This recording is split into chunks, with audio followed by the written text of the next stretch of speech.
Welcome back to The Slice, folks. It's your boy Stephen Boughton, and I think that Roger Federer is going to win his 20th Grand Slam on Sunday by beating Marin Cilic. But it's going to be no easy walk in the park. To say anything else would be disrespectful to Marin Cilic, the people of Croatia, and would just be stupid because I think that this is going to be the toughest match of the tournament, definitely for Federer, and there's multiple ways that he could actually lose this match, and I'm going to give you the slice on what those ways are right now in this episode.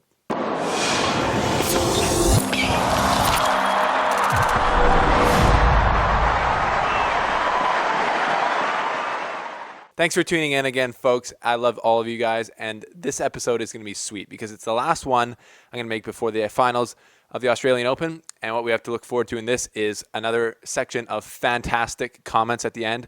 I have 3 comments that I'm going to respond to, and I'm going to expose one troll at the end.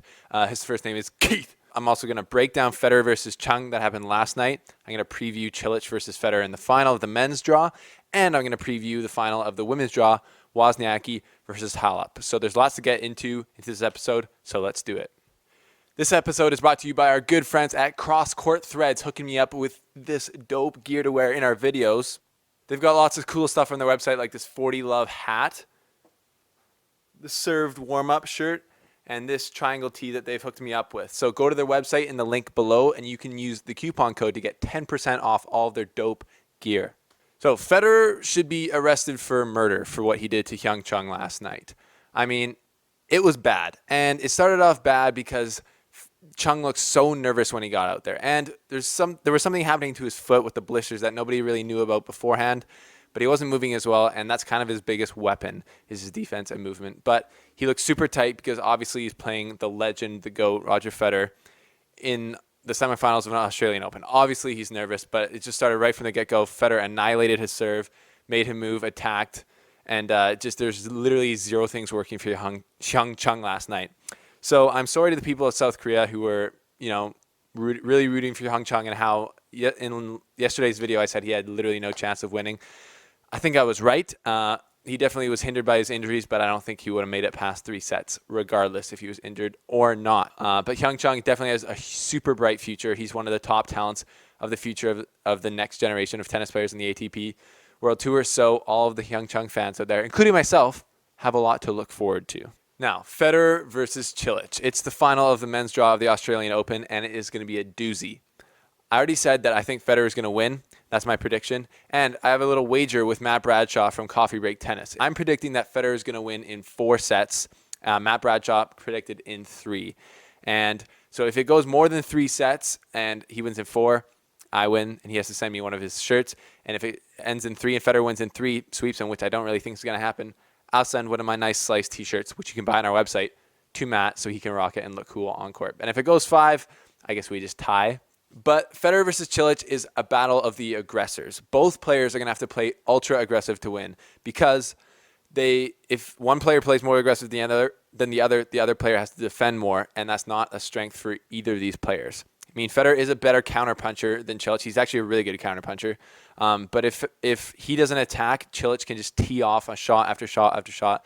And if he just tries to defend, that's a terrible recipe for a win, and that's going to be a recipe for disaster. And Cilic might relive the whole 2014 U.S. Open semifinals where he just teed off on Federer, served huge, and got the win. So in order for Federer to stamp his style onto the game, Federer has to serve better. But Federer didn't serve well last night. Actually, he only got 42% of his serves in, his first serves in. That's really low. That's like not good enough. But what I think was happening there was he was just trying to fine-tune his spot. So he's only going for aces on his first serve, and that means he missed a lot of them. But I think he was just getting his serve ready for Cilic in the final. Like I already said, he only served 42% of his first serves in against Hyung Chung. Not good enough. He has to be well over 60%, I think. So I wouldn't, like, I think he's got to start the match off by just getting first serves in. He doesn't have to ace him off the court because he's got to keep that percentage high. But I do think Federer is going to step up and serve really well in the final. He's obviously mentally strong, and he obviously likes stepping up on the big stage. That's why he's won 19 Grand Slams. But he's going to have to serve big and then really use that second shot coming back off his first serve to attack and put Cilic on the defensive, because obviously Cilic isn't the greatest defender ever. But Cilic is super dangerous for Federer, and that's because of the firepower that he possesses. And these are fast courts. So if Federer starts nervous like he did against Berdych and doesn't play aggressive, this first set could be over pretty quickly, and Cilic could win off of that. Cilic's serve has been huge all tournament, and he's been moving better than I've ever seen him before. When he's coming forward, he's able to hit like a really aggressive shots, and his net game has been amazing. If I'm Cilic, I'm going to want to attack Federer's forehand because I think that he actually defends less. He doesn't move as well to his forehand to defend with the slice. Federer's backhand slice has been one of the all-time greatest shots for him because it just keeps him in rallies, and he can keep the ball so low coming back over the court to give him time to move back into the position. So if I'm Cilic, I'm going to attack Federer's forehand and then look for short balls off of that and then punish it to his backhand, I would say, because Federer still at the end of the day is 36 and he's not moving like he used to. So Cilic is going to have to swing for the fences. So in the perfect scenario for Cilic, this is how Federer is going to lose. Federer won't be as aggressive as he needs to. He won't serve well, and Cilic will really be able to get into his service games off by cracking a lot of his second serve returns. Because Cilic, I noticed that with Edmund didn't serve super well, and then his second serves just kind of sat up there, and Federer can kind of do that sometimes, and Cilic was able to really hit through those on his backhand because he's so tall that the kick serve to his backhand isn't as effective. So perfect scenario is Federer doesn't serve well, and he's not super aggressive, and Cilic wins the first set by getting into his service game and just teeing off. Then Federer can be in big trouble and on the run, and that's how Federer could lose. So I'm calling Federer in 4 sets. I think Cilic might win the first or the second set. But then, I think if Cilic wins the first and Federer wins the second, I think if Federer wins the first 2 sets, it's probably going to be over in 3. But if Cilic can win the first 2 sets, it'll make it a lot more interesting. And it's not going to be an easy match regardless because Cilic is dangerous and he's hungry to revenge his loss in the Wimbledon final where he wasn't able to fully compete because he also had blisters. Why do all these people have blisters when they play Federer in the finals or in the deep parts of majors? It makes me suspicious. So I'm calling Federer over Cilic in 4. Go to theslicetennis.com and vote on our poll who you think is going to win, Federer or Cilic. There's a poll on there. And while you're there, buy a Slice Tennis t-shirt. Now, Halep versus Wozniacki. This is pretty cool because it's the number 1 seed and the number 2 seed meeting in the final of a Grand Slam for the first time in men's or women's draw, for the first time since the Australian Open 2015, so 3 years ago. The first and second seed haven't met in the final. So it's obviously huge. And Halep and Wozniacki, neither of them have won a major before. So this is going to be the first major title for one of them. So that's going to be super cool to see.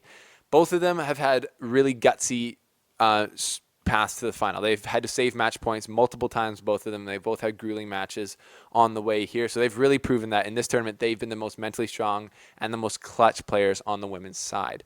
They're both kind of baseliners.